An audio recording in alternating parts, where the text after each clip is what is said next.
We are just a few weeks away from two races that will set up a showdown for one of the highest ranking offices in Erie County. Voters will elect a new sheriff for the first time in more than a decade.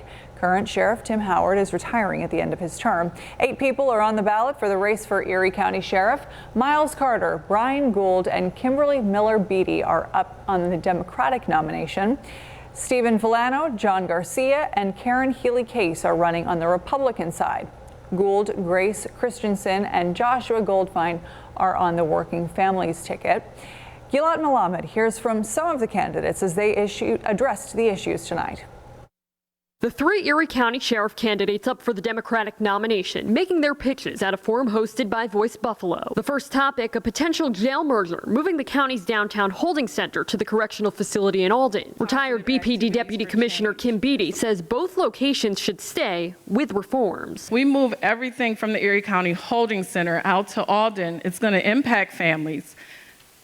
If we couldn't get to the Galleria Mall a few years ago on public transportation, how are families going to get to Alden? Activist Myles Carter says one of the facilities should be closed and transportation should be provided to the families going to Alden. Cheektowaga Assistant Chief of Police Brian Gould did not say what he wants to see and that there are pros and cons. I'm hopeful that we have community forums. The candidates were asked about de-escalation techniques and how they'll prevent deaths and injuries in the holding center. Hire people that have been trained in behavioral health, that have been trained in mental health, that have those proper de-escalation skills already under their belt, so that on day one we're not providing new training to be updated or what have you. Carter also says officers must be held accountable and hold their own accountable. Beatty and Gould say officers need de-escalation training. Gould adds there should be body camera reviews. That is something that as sheriff I would make sure happens both on the road patrol and within the facilities that are under my command. Voice Buffalo says it invited and did not receive a response from Karen Healy Case, Ted Donato, and Steve Villano.